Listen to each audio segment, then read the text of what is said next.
Hey everybody, this is Jim Grisanzio. Welcome back. We are in Tokyo, Japan here tonight for the Java Japan User Group CCC conference. And it's very late here. The conference is over. It's about 1,000 people here. It is a few hundred left here actually behind us. I'm here with David Delabassée because David was one of the speakers earlier today. David, welcome. Hi, Jim. Thanks for having me. So David, I was in your talk. I was actually in and out a little bit.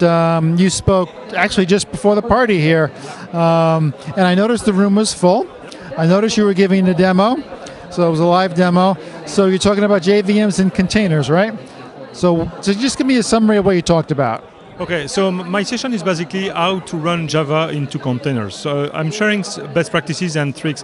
And at the end of the day, it's really about running the Java virtual machine into containers. Meaning that if you are a Kotlin developers, if you are a Scala developers, what I've discussed during my session will also apply. So I've discussed different things basically that will improve how the JVM will run into containers, like how can we reduce the startup time of the containers. And for that, we have many techniques and tricks that we can use on the Java side. And then I've also discussed about how we can make sure that the virtual machine behaves correctly when it runs into container, because that's something which is very important. Is this a new talk you're giving? Because the last couple of times you usually be talking about FN a lot. Yeah, that's a good point. It's a new talk, but on the other hand, FN is a serverless fast platform, a function as a services platform. And if you pick under the hood, I mean, it's easy to look under the hood because FN is open source. You will see that FN is using containers. So in FN, any function is a containers. So basically what I'm sharing in that session is a kind of generalization of some of the tricks and techniques that we have seen when we were developing FN. Okay, cool. I noticed the room was full, and I noticed there was a few questions at the end, which is really good. But I had to actually step out at that time. So what was that interaction about? Yeah, I was also surprised because, as you said, it's a very late session.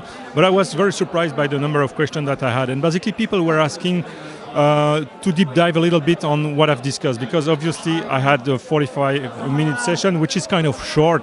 But I just wanted to, to give an overview of some of the tricks and techniques that we recommend Java developers to use when they are deploying their code into containers. So people were basically asking in more details about those tricks and techniques. Interesting. Okay, so what's up after this conference for you? Where do you go from here?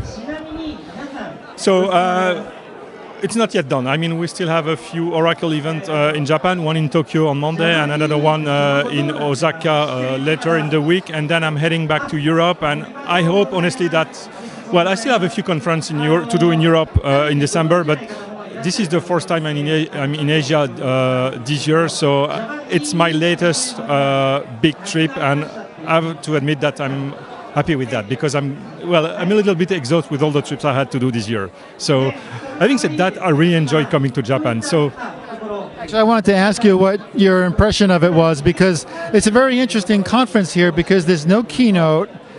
All the sessions just start in the morning. They run all day long. It's all very quiet.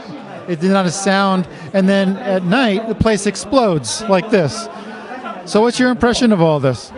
I'm always very impressed. And the conference is finished, but as you see, there are still lightning talks going on. So, I mean, it's very late, and still people are very engaged. I mean, I really like that community.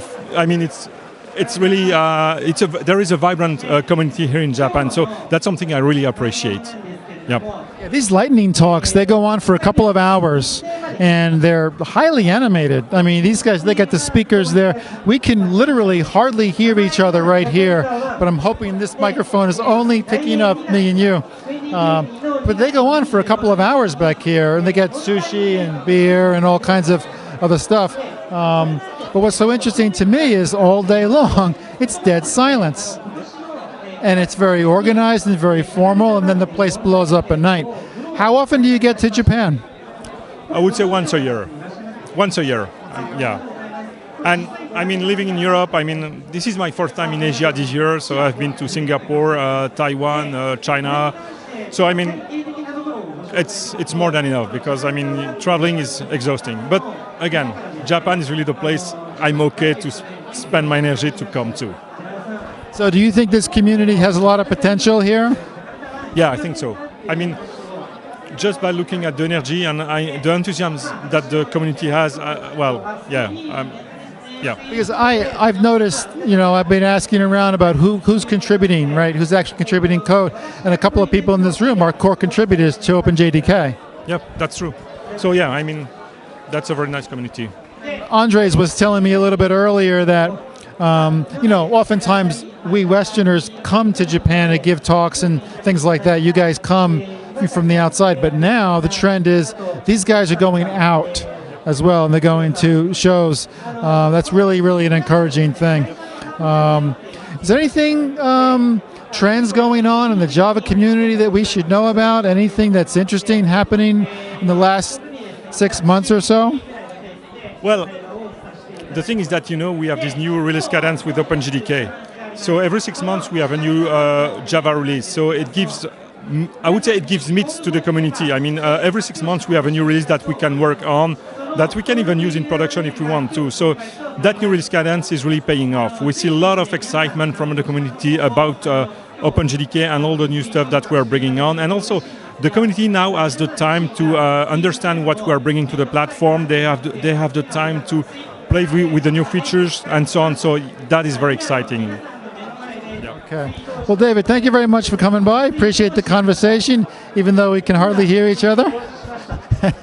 And we'll see you guys soon. Thanks a lot. Bye-bye now.